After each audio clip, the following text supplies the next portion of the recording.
Hello everyone, welcome to day 6 of my 365-day graphic novel review challenge. This week I have been talking about characters and stories from DC Comics' Justice Society and their Earth 2 realm of stories, and today I want to talk to you about Power Girl, A New Beginning. This is by Justin Gray, Jimmy Palmiotti, and Amanda Conner, and this is the first 6 issues of her ongoing series from the mid-2000s, something around that era, and I was all set to not like this book because most of the time in stories that I've read before this book, Power Girl is presented as a bit of a joke. Most of the time, the extent of her characterization is, hey, look, she has big breasts, and that's about all there is to her. I was very surprised and very happy to see that this book went way beyond that and actually made her more of a character and also gave her a status quo of her own. She's not just an extension of the Justice League or the Justice Society as she usually is in the stories that I've seen her in before this. I really like just about everything about this book.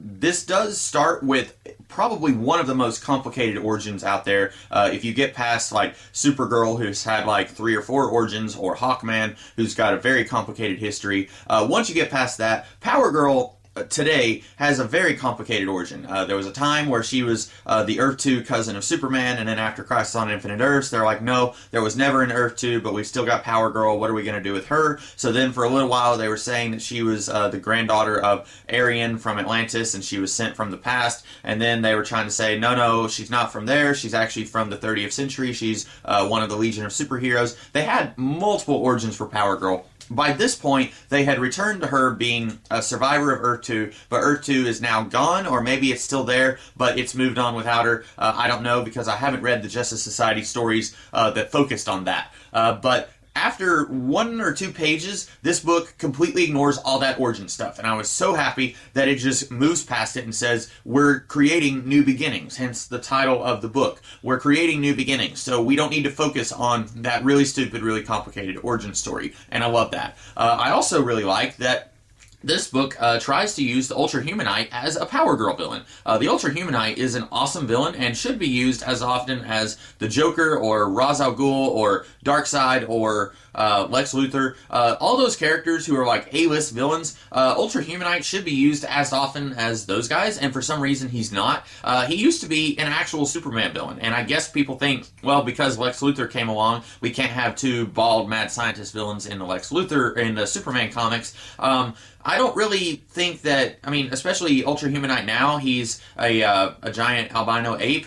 That doesn't really encroach on the Lex Luthor turf. So I think it would be cool if we saw more Ultra Humanite, and I think it makes a lot of sense to use him as a Power Girl villain, because Power Girl doesn't have that many villains of her own, and Ultra Humanite isn't being used anywhere else, so use the Ultra Humanite in the Power Girl books.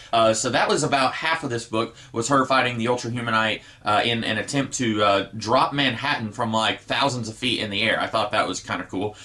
We get to see her struggling with things like finding an apartment, kind of being a big sister, maternal figure to this girl with superpowers, who I don't know if she showed up anywhere before this. She kind of just shows up and helps Power Girl save the city, and I don't know if Power Girl knew her from another comic before this, but she is actually the character who was in the Starfire series that I reviewed a few months ago. She is that character, and I like her a lot here. I like her relationship with Power Girl. I like just about everything about this book. I don't think there's anything about this that I did not like. If you are kind of like I was, and you're on the fence about whether you should check out something with Power Girl because of how she's been handled in other comics that are not a solo book, I would definitely recommend that you check out Power Girl, A New Beginning, or New Beginnings. So those are my thoughts on this, and be sure to check out the rest of my videos that I'm going to be doing this year. Wish me luck on doing my other 350-something videos on graphic novels. In the meantime, you guys have a great rest of your day. Catch you later.